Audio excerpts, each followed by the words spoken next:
Doa selesai.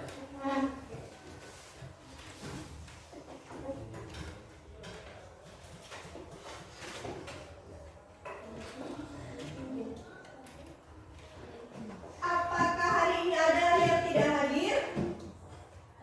Ada. Siapa yang tidak hadir? Iswan tidak hadir ya? Rian. Baik. Dia tidak hadir, diinformasikan saja ya kalau hari ini kita ada pelajaran. Apa ada yang ingat pelajaran minggu lalu? Coba, apa ada yang ingat pelajaran minggu lalu? Coba Zulfa. Ingat Bu, pelajaran minggu lalu membahas tentang pengertian desa dan kota. Nah, adapun tujuan pembelajaran kita pada hari ini yang pertama, menganalisis pola dan faktor interaksi desa kota, serta menganalisis dampak interaksi desa kota, yang salah satunya adalah munculnya daerah slam. Jadi ini tujuan yang ingin kita capai dalam pembelajaran kali ini. Nah, untuk uraian materinya bisa kalian saksikan pada slide. Interaksi desa kota dalam pemerataan pembangunan. Wilayah dan desa dan kota pada dasarnya merupakan interaksi wilayah yang saling berkaitan dan saling mempengaruhi dari segi ekonomi, sosial, politik, budaya, serta lingkungan. Nah, ada faktor yang mempengaruhi kenapa sehingga desa dan kota ini terjadi interaksi. Jadi kita lihat sekarang faktor-faktor apa saja kira-kira yang mempengaruhi sehingga desa dan kota ini saling berinteraksi. Kita lihat di sini faktor pendorong dan faktor penarik. Jadi ada dua faktor ya, faktor pendorong dan faktor Penarik.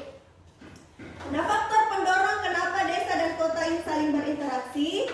Yang pertama itu adalah polusi, kemacetan, kriminal, tidak ada ruang terbuka hijau sehingga penduduk tidak nyaman. Biasanya ketika tidak nyaman, penduduk akan berpindah ke tempat yang lebih Nyaman. Kemudian faktor penarik. Faktor penarik ini lokasi dekat dengan pusat kota yang dinilai lebih strategis bagi kegiatan industri. Itu faktor penariknya. Kita lanjut ya, faktor yang kedua.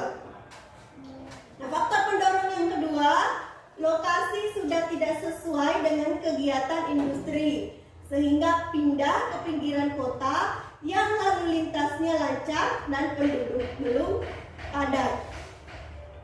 Biasanya kalau suatu lokasi itu sudah terlalu padat, sudah tidak mampu menampung penduduk untuk permukim, biasanya penduduk akan mencari daerah lain yang lebih sempit penduduknya. Jadi dia berpindah, itu yang menyebabkan terjadi interaksi. Kemudian faktor penarik, terdapat kegiatan bisnis dengan kemudahan aksesibilitas. Kita lanjut di faktor pendorong dan penarik selanjutnya. Nah, faktor pendorong selanjutnya ini adalah harga tanah mahal, pajak tinggi, dan jumlah penduduk yang banyak. Jadi jumlah penduduk yang banyak itu membuat orang harus melakukan perpindahan. Jadi harus berinteraksi, pindah dari tempat yang padat penduduknya ini harus berpindah karena tidak muat lagi untuk dalam jumlah penduduk yang begitu banyak.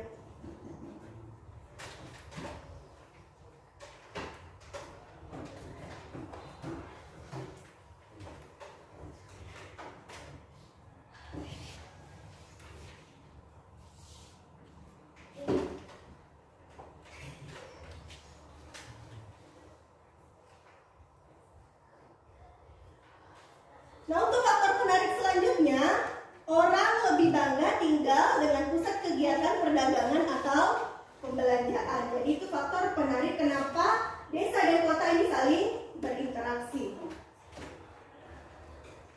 Nah, sekarang kita masuk di dampak positif dan dampak negatif interaksi desa dan kota. Jadi ketika dua desa dan kota ini saling berinteraksi, maka pasti ada dampak yang ditimbulkan, baik itu dampak positif ataupun dampak Negatif.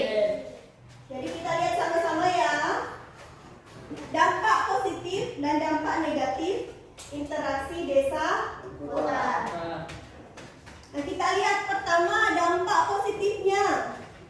Meningkatnya taraf pendidikan. Kalian kalau selesai sekolah di sini, kuliahnya kemana biasa?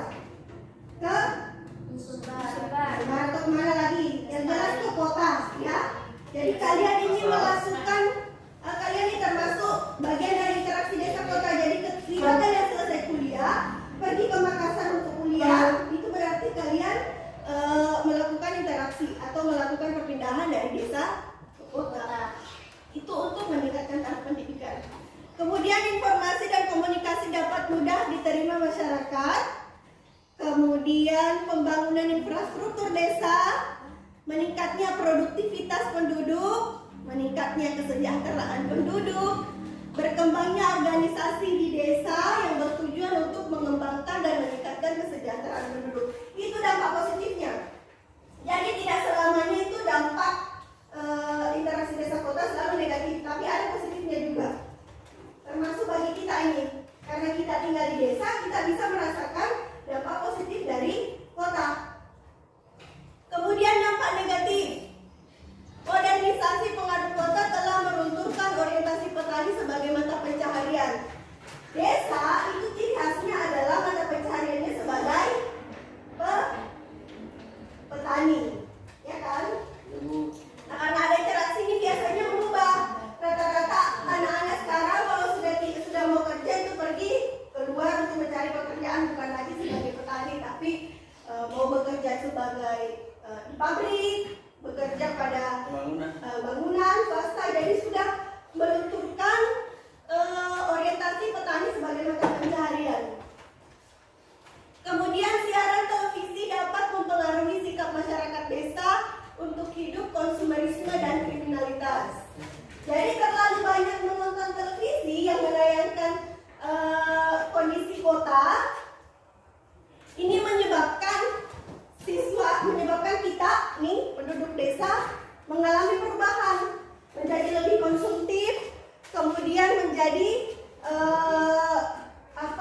sering belanja, suka belanja, karena melihat apa yang ditampilkan di televisi itu kan selalu menampilkan bahwa oh ini bagus, ini yang bagus, iklan-iklan yang bagus. Ternyata itu mempengaruhi pola hidup di desa. Kemudian selanjutnya, tenaga muda di desa lebih tertarik bekerja di kota daripada menjadi petani. Ini sama tadi yang pertama. Kemudian alih fungsi lahan akibat adanya pertumbuhan kota yang mengarah di perbatasan desa kota. Banyak alih fungsi lahan yang tadinya lahannya untuk persawahan berubah menjadi pemukiman karena semakin padatnya penduduk.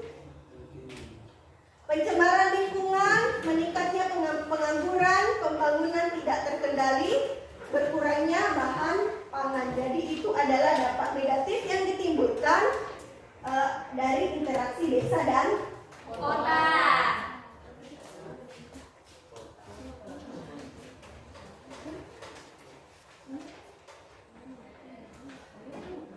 Ini masih ada dampak positifnya.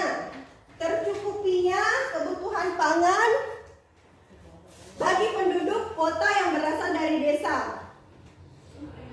Biasanya padi atau beras itu berasal dari mana? Kota atau desa? Desa. Jadi sumber bahan mentah itu biasanya berasal dari pedesaan. Hasilnya nanti itu baru dikirim ke kota. Karena di kota itu tidak ada lagi lahan sawah, ya kan? Makanya berasal dari desa. Itu dampak positif yang pertama. Jadi kota tidak kekurangan beras, bisa disuplai. Kemudian jumlah tenaga kerja di kota melimpah. Karena rata-rata penduduk desa itu yang pergi ke kota untuk mencari pekerjaan. Produk-produk kota dapat dipasarkan di desa. Apa contohnya produk-produk kota yang bisa kita nikmati sekarang? Produk-produk kota bisa dinikmati di desa, dipasarkan di desa. Contohnya apa? Ada yang suka makan Indomie? Indomie itu pabriknya di mana? Di kota. Di kota. Berarti produk-produk yang dihasilkan di kota ini bisa dirasakan juga di Desa. Jadi itu maksudnya ya. Kemudian peluang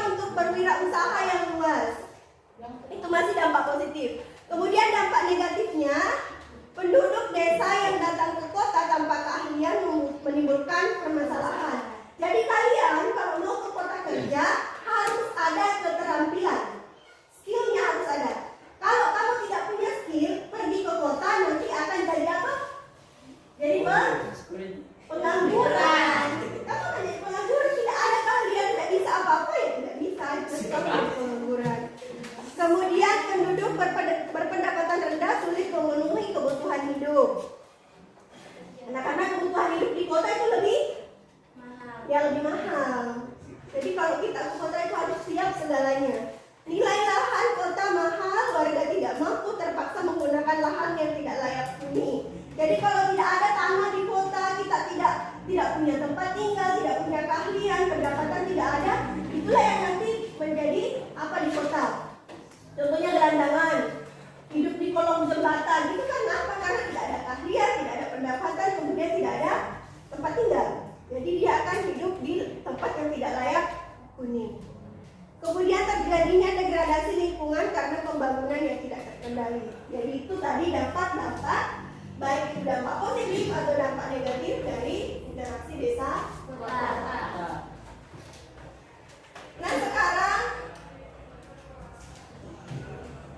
dia harus ada video di sini. Sekarang ibu akan tampilkan.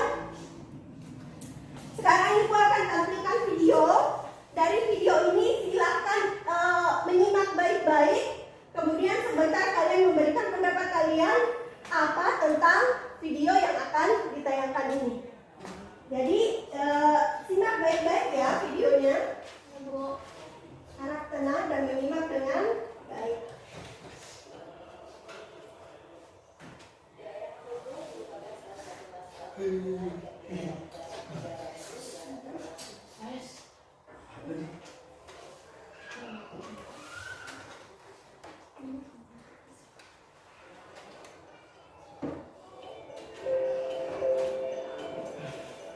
Daerah kumuh merupakan suaranya. Jadi simak baik-baik ya. Sebentar ibu kasih siapa lagi yang menanggapi. Silakan, siapa lagi namanya? Sulfa. Dalam video tersebut tergambar kondisi lingkungan dan kebersihan yang kurang layak karena banyak sampah yang merupakan sumber penyakit. Jadi ketika kita melihat video tadi, salah satu masalah juga yang akan timbul adalah penyakit, sumber penyakit. Kalau lingkungan itu tidak layak, apa yang akan ditimbulkan, dampak selanjutnya yang akan ditimbulkan adalah ya menimbulkan banyak penyakit. Kalian bisa lihat sendiri, hidup di atas sungai dengan rumah yang tidak layak, sampah berserakan, itu tentu saja akan menimbulkan penyakit. Ini satu kelompok terdiri dari 4 orang, 4 sampai 5 orang. 4 sampai 5 orang.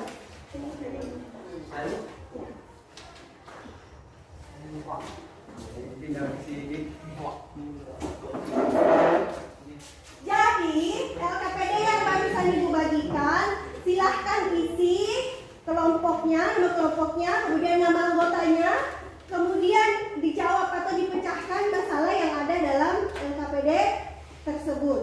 Jadi lembar kerja itu kamu selesaikan identifikasi. Nah kalau cari, di mana ini cari jawabannya? Saya tidak tahu. Kamu bisa cari di buku, bisa dari internet, gunakan HP-mu, kemudian cari di internet jawabannya. Boleh. Bisa juga dari video-video ada yang dibagikan. Jangan lupa tulis nama anggotanya. Setiap anggota diharapkan aktif memberikan masukan. Jadi aktif memberikan pendapat. Jadi kalian semua ini meskipun dalam satu kelompok semuanya harus aktif ya. Jangan ada yang tidak aktif dalam memberikan informasi. Jadi ada yang kurang dipahami? Paham ya? Paham. Oke, silakan sekarang hari ini satu kelompok mempresentasikan hasilnya. Silakan saya mulai dari kelompok C dulu. Mulai nomor 1. Gantian yang bacakan ya. Ini gantian bacakan. Yang lain menyimak supaya bisa memberikan pertanyaan atau menanggapi. Silakan kelompok 1. Bukan kelompok 1, kelompok C. Ya. Assalamualaikum warahmatullahi wabarakatuh. Beri. Waalaikumsalam warahmatullahi wabarakatuh. Baik, saya dari kelompok 3 akan mempresentasikan mengenai pengertian daerah slum. Daerah slum merupakan permasalahan yang umum dalam bidang tata ruang dan permukiman. Slum area atau daerah kumuh adalah kawasan permukiman di perkotaan yang terdiri atas bangunan-bangunan dengan kondisi yang tidak memenuhi syarat-syarat sebuah permukiman. Baik, saya akan melanjutkan ciri-ciri daerah slum.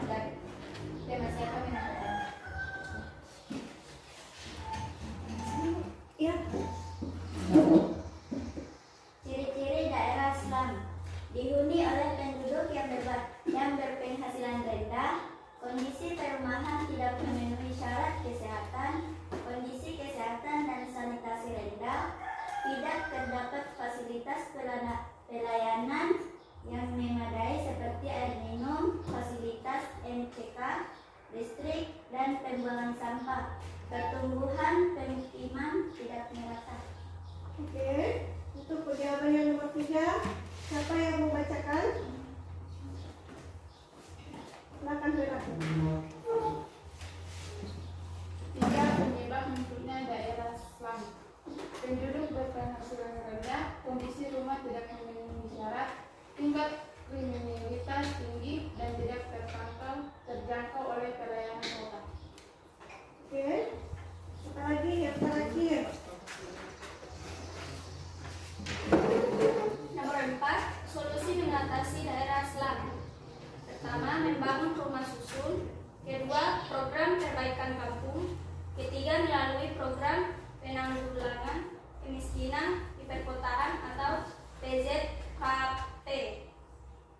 Keempat, program RPIJM atau program jangka menengah. Kelima, memberikan penyuluhan tentang dampak tinggi di permukiman umum. Jadi saya rasa sekian pembelajaran kita hari ini. Untuk kesimpulannya, siapa yang bisa menyimpulkan apa saja tadi yang kita sudah pelajari? Jadi yang sudah kita pelajari tadi tentang dampak. Dampak itu ada berapa? Dampak apa? Ada dampak negatif dan dampak positif. Jadi kamu bisa baca-baca lagi. Kemudian ada faktor yang menyebabkan interaksi desa kota, yaitu faktor apa? Faktor pendorong dan faktor Penari. Faktor pendorong dan faktor penari. Jadi saya rasa kalian sudah bisa ya. Untuk yang lain harap untuk siapkan tugasnya untuk dilanjutkan pada pertemuan selanjutnya. Jadi saya rasa demikian. Terima kasih atas perhatian kalian. Upayakan penggunaan gadget ini atau penggunaan HP